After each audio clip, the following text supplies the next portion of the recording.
Hello friends, welcome to my kitchen. તો આજે હું તમારી સાથે શેર કરવાની છું ગરમીઓમાં પીવાની મજા આવે તેમજ ઠંડુ અને હેલ્ધી પણ હોય એવું એટલે કે ચીકોના જ્યુસની રેસિપી. જો રેસિપી ગમે તો વિડીયોને લાઇક કરજો, શેર કરજો અને આવી જ નવી રેસિપીઝ માટે મારી ચેનલને સબસ્ક્રાઈબ જરૂરથી કરજો.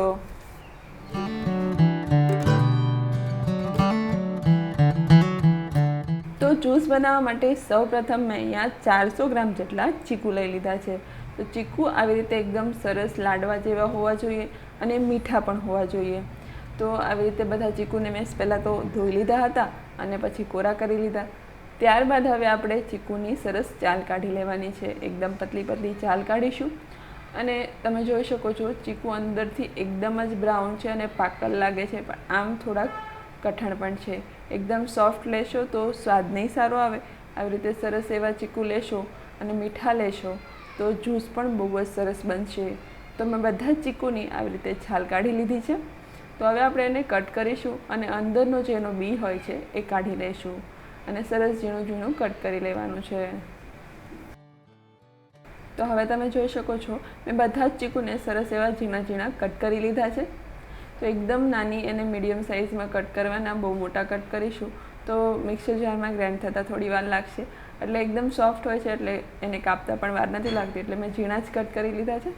તો હવે આપણે આ ચીકુને એક મિક્સર જારમાં એડ કરીશું. તો હવે હું બધા જ ચીકુને મિક્સર જારમાં એડ કરી દઈશ. ચીકુ એડ કરી દીધા બાદ આપણે ચીકુને એમ જ પહેલાં ગ્રાઇન્ડ કરીશું. કઈ જ વસ્તુ એમાં એડ નથી કરવાની. સરસ રીતે પહેલાં ચીકુને જ સરસ પીસી લેવાનું છે. તો સરસ આપણે એને ઢાંકણ બંધ કરીને સરસ આપણે એને ગ્રાઇન્ડ કરી લઈશું. એકદમ ઠીક આપણી પેસ્ટ રેડી થઈ જશે. તો તમે જોઈ શકો છો આપણા ચીકુની પેસ્ટ એકદમ સરસ રેડી થઈ ગઈ છે.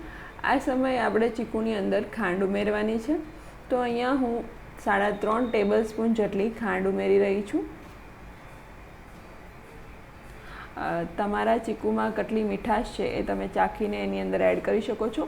મારા ચીકુ બહુ જ મીઠા છે અત્યારે, તો હું એની અંદર ખાલી દૂધના ભાગનું જ એની અંદર ખાંડ એડ કરી રહી છું. 400 ગ્રામ મારા ચીકુ હતા એની સામે મેં 500 ml દૂધ એડ કર્યું છે. મેં અહીંયા દૂધ ડાયરેક્ટ જ એડ કર્યું છે ઠંડુ ઠંડુ, એટલે એની અંદર આઈસ ક્યુબ કે કંઈ એડ કરવાની જરૂર નથી. તો હવે આપણે એને સરસ ગ્રાઇન્ડ કરી લઈશું અને એક સરખું એકરસ બનાવી લઈશું. તો હવે તમે જોઈ શકો છો આપણા ચીકુનું જ્યુસ એકદમ સરસ રેડી થઈ ગયું છે. પીવાનું મન થઈ જાય એવું છે. તો હવે આપણે એની થિકનેસ જોઈ લઈએ. એકદમ સરસ મીડિયમ થિકનેસ છે. જો તમને થોડું વધારે પતલું ભાવતું હોય તો તમે દૂધ વધારે પણ એડ કરી શકો છો. તો હવે આપણે એને સર્વ કરી લઈશું. તો સર્વ કરવા માટે મેં અહીંયા થોડા કાજુ અને થોડા બદામ લીધા છે, જેને મેં આવું ઝીણું ઝીણું કટ કરી લીધું છે. કાજુને પણ હવે સરસ કટ કરી લીધા છે અને બદામને પણ સરસ કટ કરી લીધી છે મેં. તો હવે આપણે સર્વ કરી લઈએ.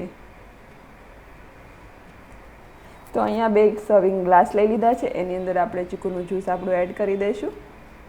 તે એકદમ સરસ અને ટેસ્ટી બન્યું છે. અને ઉપરથી આપણે કાજુ અને બદામથી તેને ગાર્નિશ પણ કરી લઈશું. તો છે ને એકદમ સિમ્પલ રેસીપી અને ટેસ્ટી પણ. તો આ રેસીપી ઘરે જરૂરથી ટ્રાય કરજો અને આ ગરમીના સમયમાં ઠંડુ ઠંડુ ચીકુનું જ્યુસ પીજો એટલે બહુ જ મજા આવશે. અને જો રેસીપી ગમી હોય તો વિડીયોને લાઇક કરજો, શેર કરજો અને આવી જ નવી રેસિપીઝ માટે મારી ચેનલને સબસ્ક્રાઈબ જરૂરથી કરજો અને બાજુમાં આપેલા બેલ આઇકનને પ્રેસ કરજો, જેથી આવી જ નવી રેસિપીઝની નોટિફિકેશન તમને સૌથી પહેલાં મળે. Thank you for watching.